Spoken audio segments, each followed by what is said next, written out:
May I present to you guys this glorious blueberry. Oh, wait a minute, that's the wrong blueberry. This glorious blueberry.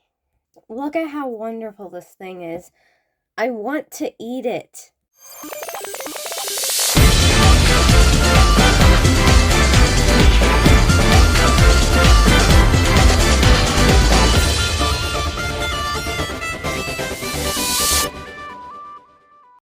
Yes, today we're finally reviewing this gorgeous piece of plastic that I've been putting off for a very long time, and I honestly have no reason to, except for the fact that I just don't want to.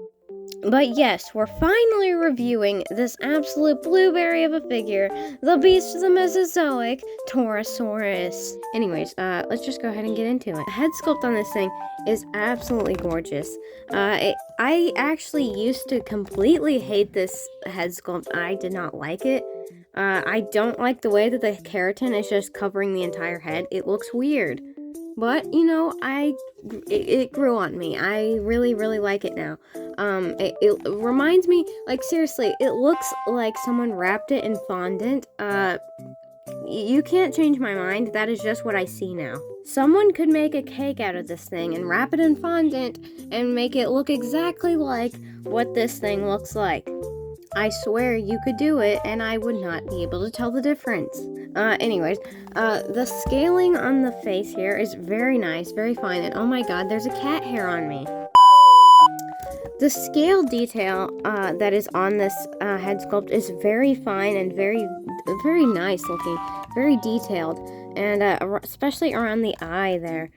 You can see lots of different scales all around the eye and wrinkles. And there's a little patch of scales right here, which I always thought looked strange. Like, it just has a random patch of scales there. But, you know, it's not that bad, actually. Of course, you've got this patch of scales right here on the face, around the anteorbital fenestra. You've got the nice nose nostril thing. My brain isn't braining. You've got some nice scaling on the cheek, and under the jaw here you can see some bigger scales, more of like looks more like alligator scales under it, but it looks really nice. You can see the beak has some really nice texture to it. Even though it's mostly smooth, it has some really nice texture to it, and I think it looks really, really nice. In the mouth here, if I can get its mouth open, you can see in there, you can see in there that the teeth are all sculpted out and painted very nice. And the top of the mouth looks pretty smooth. You can't really see that much texture, but there's some there, and it looks good. It's also got a little tongue in there, but I have yet to be able to grab it and actually, like, move it from its current position, because it looks, honestly, strange in the current position, but it's kind of stuck there because you cannot get anything into its mouth. Yeah, okay, anyways, you've got this, sort of cheek flap. I don't know what to call this. What do you call this thing? I don't know, but, you've got some texture on that, a little less scaling on that. Of course, since it's like in the mouth. The texture on the keratin of the face and, head frill and everything, it's very nice. It looks like fondant, and I'm not gonna. That's what do I describe it as? It looks like it's wrapped in fondant. I don't know. It's got some nice texturing there, some nice brushes of paint to make that texture pop, and of course you got these little hornlet things around the edge, not very like pronounced as some other ceratopsians. But they're there, and they're painted very nicely. The horns are all textured very nice as well. And they look very nice. And going down the neck here, you can see some more scale details and some wrinkles all around the neck there. You've even got some little osteoderms up at the top, and that's really nice. Behind the frill, it's kind of the same texturing, but you've got some scales around the base of the neck, and going up into the frill, you have some more of that fondant texture. I don't know what else to call it. Oh my god, I keep saying that. But back into the body, you can see the scales starting to get bigger and more pebbly, and there's more like osteoderms just scattered in with the rest of the scales, and you can see some more wrinkles down there, and into the arm has some very nice texture to it, lots of scales, and then the tiny little foot here, it's actually not very tiny because it's a literal massive figure, but the scales get much tinier, and the claws are all sculpted and painted very nice, glorious looking figure, and yeah.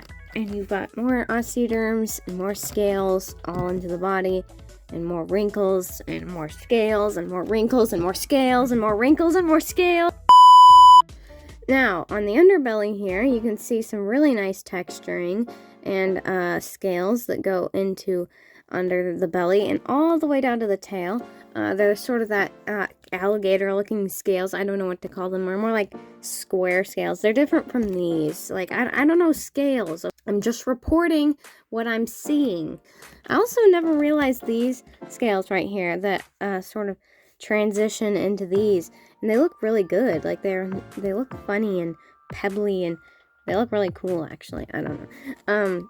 Yeah, so you've got those scales, and they run all the way down into the tail, and then on the tip of the tail, they're kind of like all over the place. They're not just on the underside of the tail, they're like everywhere. They're like, yeah. As for the paint job on this figure, you might just say, well, it's just blue and black with a little bit of red, and yeah, you would be right. That's pretty much it, but it does have a lot more to it than that. Of course, the base of the body is pretty much just all blue. I mean, that's just pretty much what it is. It's just a big blueberry, but it's got way more than that, because if you look up in the face, you can see it's washed with a dark gray, what it looks like. And of course, the beak is sort of a yellow color, with the very tip being dry brushed with a kind of a reddish tan. I don't know. On the inside of the mouth is kind of all the same color. It's not really washed with anything, and as we showed before, the teeth are painted. And also, this little flap thing here that I never know what to call, again, is a yellow color. Pretty interesting choice of color, considering the inside of the mouth is pink, but hey, it's not my figure. I didn't design it, so I think it's pretty unique and cool. The jaw there is sort of like dry brushed with the same color as the beak, and it kind of continues that way all the way down to the neck. Around the eye, it has some nice white stripes and some little red spots, and going up into the horn is just a little bit of some really dark blue. And that eye, man, that eye is gorgeous with the yellow and everything. It looks amazing. BOTM always has the best painted eyes on all of their figures. I've never seen a dinosaur figure company get eyes so good. But that's to be expected on these gorgeous figures. The rest of the head here is kind of just washed with different colors. You can see up into the top of the frill, it's washed with a dark blue and maybe some gray. It might be dry brushed. I can't really tell. I can't tell. But you've got this sort of stripe here that runs from the eye all the way up to the frill. It was a lot more noticeable on the prototype, but you can't really see it as good on most of the figures. And the other side here, it's not as noticeable, which is kind of strange, and I wish that it was much more dark on these figures, but hey, can't really do anything about that.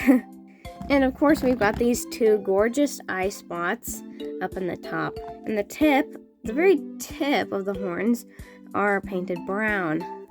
Going back into the body, you can see that it is right around here there's black, and it's actually is washed with the darkest red. You could barely notice, and on camera you can hardly see it at all, but it is there, and it gives it a lot of color actually. It looks really nice. Instead of just having black grayish tones, it actually has some red washed in there, and it looks really nice. these blue spots here are actually really cool as well because they're not all the same color. Down here, you've got some more darker colors, and it's kind of the same up here, and it's washed with like green, which the whole thing is kind of washed with a green color. And all these little spots here. And then once you get up here, it's sort of a different color, and it has a little ring of light sky blue around it, and it looks really, really cool. Of course, you got like this stripe that runs along the back, and these little osteoderms around the back here have actually a different color of blue painted on them, and it looks really cool, and it's nice to see them painting the osteoderms. I always think that looks really cool. And this big patch of black, it sort of just stripes out into spots and stripes, and there's a few on the leg there, and just fades out into little tiny stripes onto the tail. And then the tip of the tail is sort of just dry brushed with white. Of course, the toenails are all painted. Of course, you couldn't not do that unless you're Mattel. And the underside has some nice brushing of, like, what color is even that? My colors are all messed up. I guess like it's a light green. I don't know. What are even colors anymore? As for articulation, because that's like the main point of this figure, is like literally its articulation is insane. You have the jaw, of course, as I showed earlier. Can get it open that wide. Not too wide, but you can get it open pretty good. It doesn't close the best, and it likes to pop open a lot, and if you close it too much, this thing shows, so usually it just hangs open like that. Would be nicer if it could close all the way, but hey, we've got what we got, and we got a big blueberry. That's what we got. The head has some really good articulation. The down is really decent. Like, it's decent. You can get some pretty good downwards poses with that. The head, it can go up without popping its head off, because I've done that before, but it just pops back on. So don't force it up too much. The up is fairly decent. Now, it's really the side to side that you can really get some good poses in. Like, look at that turn. It looks so good. Just don't pop the head off again. It likes doing that sometimes. The arm, you can get some nice posability in there. It doesn't really move outwards that much, but hey, you got what you got. And yeah, I don't know why I keep saying that, but the elbow is really nicely articulated. You can get some nice bend in that. You can also swivel it a little bit. And the hand doesn't have very much articulation, but you can get some, oh my god, it's gonna fall. You can get some good articulation in the little hand, yeah. The midsection, oh my god, this thing has midsection articulation, and it is so good. Probably the best I've experienced out of the line of ceratopsians, at least. When you see this thing and how massive it is, you might think that the articulation is, you know, kind of just, meh. It's there, you know, for a BOTM figure, it's not the best. Well, you would be totally wrong. This thing is absolutely packed with articulation, and honestly might be the best articulated figure out of the line. I might have said that with the Diabloceratops, but those two are very close, and I would be leaning towards this one more, just because of, look at this. Literally, look at this. You can get some amazing side to side, and the up and down ab crunch is just, you can get so much. I've never seen this much on a figure. And the twist, like, I don't know why you would want to do this, but you can do this. It's pretty insane, and it's very, very cool, actually, and it's fun to play around with different poses and things. The legs are actually very stiff, which is a good thing, because the Utah Ceratops and the Pentaceratops that I have have really loose hips, and sometimes they like to fall down, but it's not a big deal.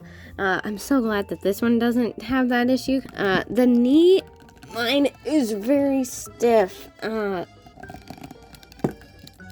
There. You can get a little bit, but, ow. Maybe I can get some. One side is better than the other. I don't know why, but there. See, yeah, this one's a little bit better, but it clicks into different positions, so there. Yeah, this one works much better. The other one's much more stiff, but you can get some really nice bend in that. And of course, the ankle here has some good articulation, and the foot, of course, can be moved lots of different ways. And the tail. The tail can be rotated. I've had some issues with the tail, but I might talk about that later. It's not a big deal, honestly. I can't get the tail on all the way. It's fine. I've tried my hardest. I literally did everything, and I still cannot get the freaking tail on. It's just always gonna be like this, I guess. It's always gonna be popped out like this. There's always going to be a gap in between the tail, but it's fine. You can cover it up. Look, you can barely notice if it has it like that, and it's turned from this way. Like, you can barely notice. Now, I guess I'll bring the box in here, but the boxes are kind of all the same, but, you know. There's the box. If you want to see it. Look at the face of the little blueberry on the art there. The art is absolutely gorgeous. You can see like the Beast of the Mesozoic logo and everything, and then turn it around. You can see all the other figures in the wave. More stuff about the card and facts about the animal. Pretty cool. I want you. You are coming with me soon, hopefully. I wish. I need you in my life. But yeah, that's the box there. Pretty cool. We have a problem. Well, it seems that the card is not in my card thing that I have, holding cards of things. It would be right here with all the new BOTM things, but hey, it's not there. Where is it? It's not, where is it? I swear I put all the cards in here. Where did they go?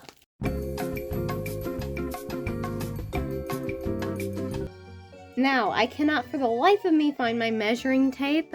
It's literally nowhere to be found. Probably with the card and my phone case, but I don't know where in the world everything is. What happened? But anyways, it's a good thing that I have a fairly decent memory and I can remember how long this thing is. And it is just a little bit over 17 inches or right at 17 inches. It's around there, okay? That's for length. I'm sorry, I cannot get a height, but yeah, that's just me. I cannot remember. I have bad memories of things, and I cannot remember stuff. So my apologies for that, but I will give you a size comparison, so maybe you could just figure that out on your own. I don't know. Here's a BOTM smaller ceratopsian. Here's the Diabloceratops next to our big blueberry. Here's a BOTM 1/6 scale raptor next to our blueberry, and oh my god, it won't stand because it's a raptor. Oh my god, look at that, it's standing. Here's a larger but still smaller ceratopsian. There's a Medusaceratops next to the blueberry. Here's the Bistaversor for a larger Tyrannosaur next to the blueberry, and oh my god, do they look gorgeous together? Colors between these two. Look at the black and the red, and the black and the blue look so good together. Oh my god, I love it so much. Anyways, and here's the Pentaceratops for the second largest size to compare it to the biggest size. And actually, they're not that far off. They're pretty much the same size. It's just the back of the Penta is a little bit lower down than is shorter than the back of the Toro, but their heads are pretty much the same size because the Penta has like the longest head out of any of the Beast of the Mesozoic figures. and it has like it's the tallest, I think, and also its tail is a little longer, so I guess that helps. And for the final comparison, here's a Mattel Raptor, because everyone has one of these, and you can just look at that. Look at that. He can absolutely destroy this raptor because it's so tiny. I believe that shall conclude our glorious review of this wonderful piece of plastic here, the BOTM Toro. Should you get it? Well, first of all, if you have the money to get it, yes. Can I recommend it to you? I feel like this is said in pretty much everyone's review.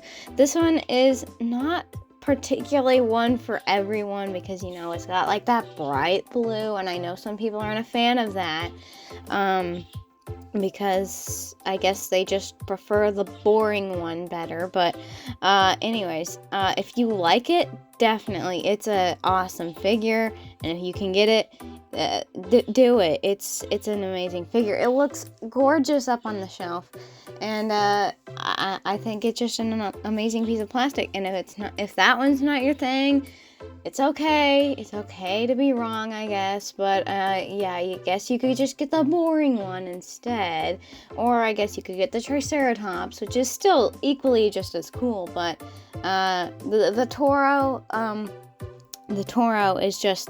It's the Toro. You can't go wrong on that. It's literally just a big blue piece of plastic, and it looks awesome, and I love it so much, and I just want to eat it. So thank you guys for watching, and we'll see you in the next video. Who knows when that will be, because I don't make a lot of videos. So bye.